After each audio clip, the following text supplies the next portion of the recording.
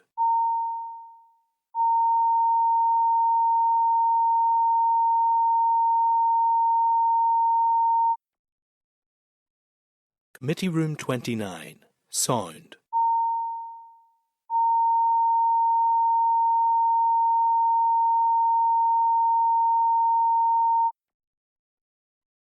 Committee Room 29, Sound.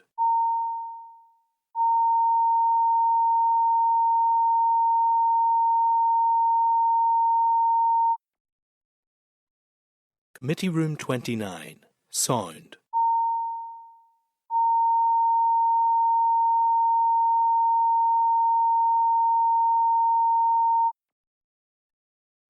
Committee Room 29, Sound.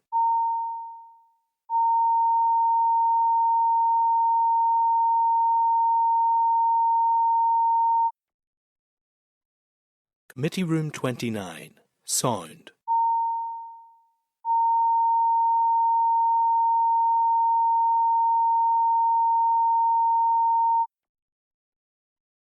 Committee Room 29, Sound.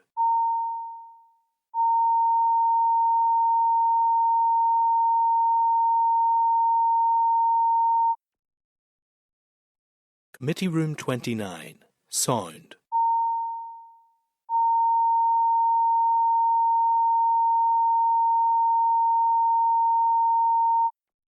If you could let me know when we're in open session.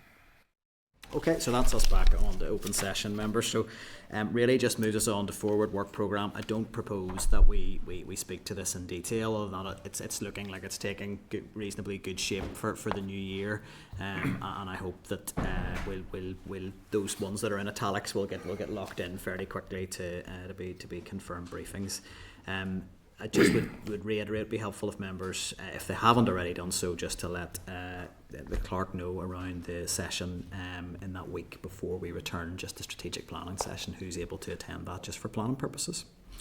Sure, just on that and on forward work plan and so forth, I'd mentioned there when we were doing the session with the Education Authority, just maybe having some sort of look at educational psychology. Personally, I'd love to see speech and language therapy in there as well, but just to get, I'm hoping, people all know my views on the RSA inquiry, but I'm hoping that after Christmas and we get some space, these are really important things I think the committee should be looking at, and I'd like to see us move in that sort of space where we look at, given the example of educational psychology, I'd love to see speech and language in there. I don't know whether we can have some people, even just to give us a briefing in the first place about some of the figures that, in terms of, Una had mentioned the education, how many there are.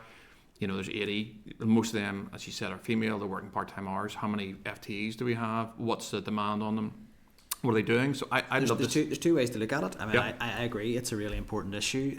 We've got the option when we have the EA in very early on. So I'm hoping that the chief executive will attend that. Certainly, that was our ask with other directors. I mean, we can begin asking those questions there and follow that up with a briefing, or we can, if we think Ed Psych is a discrete issue that we want to be looking at. I mean, I have absolutely no objection to seeking a briefing from them to go into the forward work plan. So. Members agreed that we do seek that. Yeah. No, I was just going to say that, and I don't know if it's possible with the workload, but just I've found the RSE inquiry very, very helpful, and I know it will be coming to an end. Is there space there for us to do a SEND mini inquiry, which would probably take all that into it? Conscious we don't have everybody around the Don't table be so here. controversial, Danny. Don't be so controversial. You and I'll end up agreeing for crying out loud. There's nothing controversial about RSE. It's only information, Peter. It's not going to hurt you. Can I suggest that this is probably, time is not going to let us to air that in the best way possible. If we have our strategic planning day, I think that's the time to think about issues like for future inquiries, and I'm happy to open that up. I think on the EdSpsych stuff, because that if Richard comes or senior people come from EA, it'll be very high level, and that little area that I've just talked about will get all of 5 to 10 minutes or one question. I'm happy to propose. I don't know what you guys think, but I'd certainly prefer to get a session on it, or 2 sessions on it, and actually look at speech and language and educational That psychology. proposal, if everyone else does. Yeah. Happy enough? Yeah. Okay, agreed. Okay. Two sessions, that's very many inquiries. Yes. It's a mini inquiry. I don't need a mini inquiry, I just want a briefing. Is the Wednesday inquiry on the RAISE programme starting? Can we cover that at the strategic planning session as well, Deputy Chair?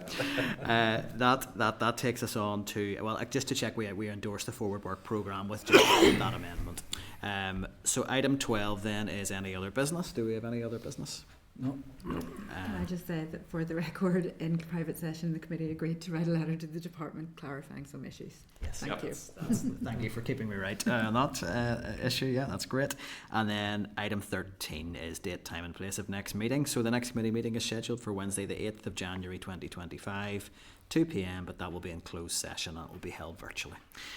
So that just leaves me to, first of all, wish everybody a very happy Christmas. Merry Christmas to everybody and a happy New Year. Thank you for all your engagement over the last number of months. I'm looking forward to seeing you all in the new year. And then to put the question that the committee does now adjourn. We agreed? Agreed. Committee Room 29, sound.